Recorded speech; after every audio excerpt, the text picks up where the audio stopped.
যেই আন্দোলনকে শাসক দলের সাংসদ বিধায়করা বারংবার কটাক্ষ করছেন, সেই ইস্যুকে কেন্দ্র করে ময়দানে পড়ে থাকতে চাইছে বিরোধী রাজনৈতিক দলগুলো। বিজেপির তরফ থেকে ডিক্লেয়ার করে দেওয়া হয়েছে পুজোতে নেতাদের কোনো ছুটি নেই, নো ছুটি। বিজেপির তরফ থেকে নেওয়া হয়েছে হাজারা চলো কর্মসূচি, থানা সাফাই অভিযান, পুজোর সই সংগ্রহ। বিজেপির শীর্ষ নেতৃত্ব মাটি কামড়ে পড়ে থাকার কৌশল নিয়েছেন। যদিও শাসক দলের কটাক্ষ এসবে বিজেপির পালে হাওয়া লাগবে না বলেই দাবি করছে। তিলোত্তমার হয়ে বিচার সহ একাধিক দাবিতে পথে প্রতিবাদে আন্দোলনের এক অন্য হটস্পট তৈরি করেছেন আন্দোলনকারী চিকিৎসকরা। শাসক দল বারবার ঝাঁঝালো আন্দোলনের পিছনে গেরুয়া লালের যোগসাজশ দেখেছে। অনেক ভুল বোঝাবুঝি হয়েছে, যারা সাধারণ মানুষ জানতেন না যে এর মধ্যে একটা কালার আছে। ওরা বিচার চায় না, ওরা চায় চেয়ার। আন্দোলনকারীরা রাজনীতির ছোঁয়াচ বাঁচিয়ে চলার কথা বলেছেন। এই আন্দোলনে কোনো রাজনীতির রং নেই, সম্পূর্ণ একটি অরাজনৈতিক এই আন্দোলন। কিন্তু আরজিকর কাণ্ডকে সামনে রেখে তৃণমূলকে চাপে রাখতে রাজনীতির ময়দান ছাড়ছে না বিজেপি। তাই পুজোয় বিজেপির ছুটি নেই। পুজোতে প্রত্যেক জেলায় আমরা বুক স্টল তৈরি করব, আর হত্যাকাণ্ডের জাস্টিসের দাবিতে ভারতীয় জনতা পার্টি সেখানে ব্যানার, পোস্টার, ফেস্টুন লাগাবে। তিলোত্তমার বিচারের দাবিতে 3 পর্যায়ে 24 দিনে ধর্ণা কর্মসূচি শেষ হতেই নতুন করে আন্দোলন কর্মসূচিতে ঝাঁপাচ্ছে রাজ্যের প্রধান বিরোধী দল। বুধবার থেকেই পথে প্রতিবাদে পদ্ম ব্রিগেড, ওপেনিং ব্যাটসম্যান সুকান্ত শুভেন্দুরা। বুধবার দমদমে বিজেপি রাজ্য সভাপতির নেতৃত্বে মিছিল, কাঁথির কর্মসূচির নেতৃত্বে বিরোধী দলনেতা। 18 সেপ্টেম্বর থেকে 1 অক্টোবর পুরো এলাকার প্রতিটি ওয়ার্ড ও পঞ্চায়েত এলাকায় 2 থেকে 3টি করে পথসভা। 23 সেপ্টেম্বর ঝাঁটা ও গঙ্গাজল নিয়ে থানা সাফাই অভিযানে বিজেপির মহিলা মোর্চা। ভারতীয় জনতা পার্টি 18 তারিখ থেকে লাগাতার প্রোগ্রাম করবে। নবান্নে বৈঠক হয়নি, শেষ পর্যন্ত কালীঘাটে মুখ্যমন্ত্রীর বাসভবনে আলোচনায় বসেছিলেন আন্দোলনকারীরা। আর মুখ্যমন্ত্রীর বাড়ির ঢিলছড়া দূরত্বে সমাবেশের ডাক দিয়েছে বিজেপি। 25 সেপ্টেম্বর বিজেপির হাজরা চলো কর্মসূচি। 25 তারিখ হাজরা মোড়ে দিদির বাড়ির পাশে ভারতীয় জনতা পার্টি সেই দিন গর্জন করবে এবং মুখ্যমন্ত্রীর পদত্যাগের দাবি জানাবে। রাজনৈতিক মহলের একাংশের মতে আরজিকর কাণ্ডের পর উদ্ভূত আন্দোলনের উর্বর জমিকে বিরোধী শিবির সেভাবে কাজে লাগাতে পারেনি, যদিও সেই অভিযোগ মানতে নারাজ প্রধান বিরোধী দল। সরকার বিরোধী আবেগ ধরে রাখতে শুধু পুজোর মুখে নয়, পুজোতেও আন্দোলন চালিয়ে যাওয়ার সিদ্ধান্ত বিজেপির। 18 সেপ্টেম্বর থেকে 1 অক্টোবর সই সংগ্রহ অভিযান করবেন বিজেপি নেতা কর্মীরা। অন্যান্য বছরের তুলনায় এবার পুজোয় অতিরিক্ত বুক স্টল, সেখানেও নিজেদের দাবিতে চলবে সই সংগ্রহ অভিযান। অভিযানে থাকবেন সুকান্ত, শুভেন্দু, দিলীপ, রাহুলরা। 1 কোটি সই সংগ্রহ করে পার্টি অফিস থেকে আমরা সকলে মিলে মাথায় করে ওই 1 কোটি সই রাজ্যপালের কাছে দিয়ে আসবো, আর বলবো সংবিধানের 356 হোক, 355 হোক, কি করবেন আপনি বুঝে নিন, কিন্তু এই সরকারকে উৎখাত করুন, এই মুখ্যমন্ত্রীর পদত্যাগের ব্যবস্থা করুন।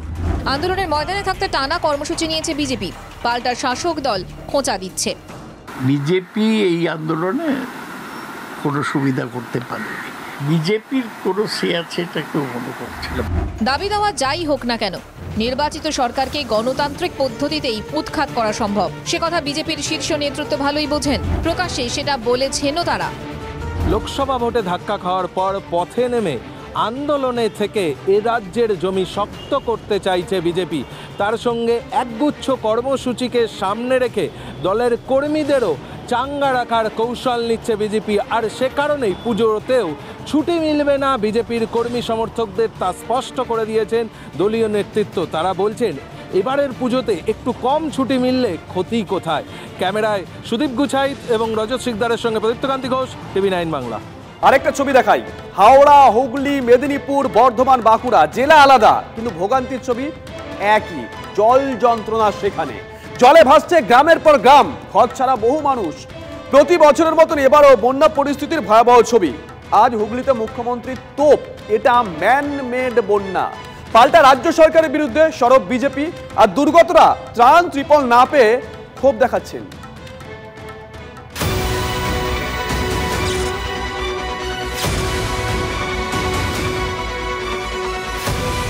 আষাঢ় শ্রাবণ প্রায় নির্জলা, ভাদ্র মাসে জলের জ্বালা, বানভাসী পশ্চিমবঙ্গের একাধিক জেলা।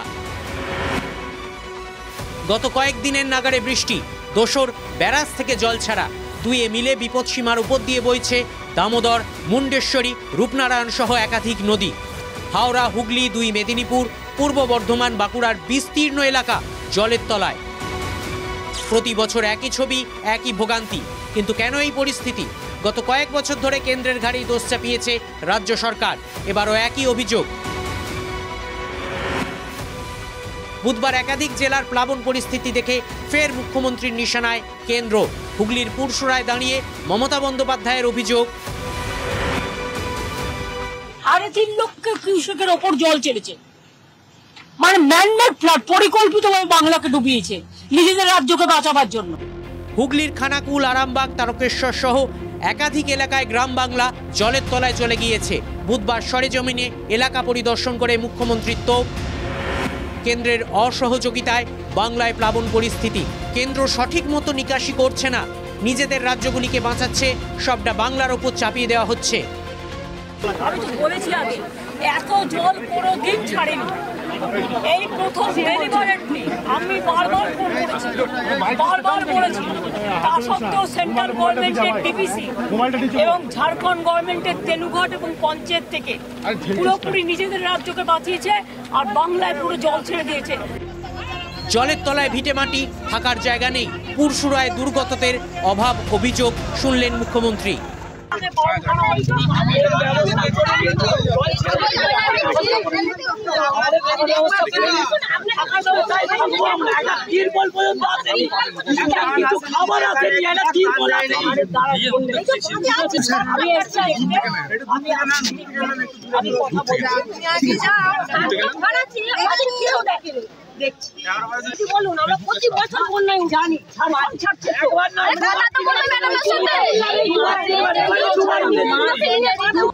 বাঁধ মেরামত, ত্রাণ থেকে ত্রাণ শিবির নিয়ে বিস্তর অভিযোগ দুর্গতদের।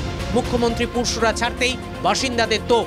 শুধু বন্যা এলে পারে ওই একবারটি নেতাগুলো আসে, বহু বছর ধরে যেখান থেকে সব গলছে, এখন আমার সব গলছে, ও ওদিকে বস্তা বাঁধছে এদিকে। দিদি না বেইনে তো দিদিকে কি কথা অভিযোগ করবো? উনি যে আসলেন অন্তত একবার তো দাঁড়িয়ে দেখতে পারতেন যে ওইখানটা কি পরিস্থিতি, এলেন আর চলে গেলেন।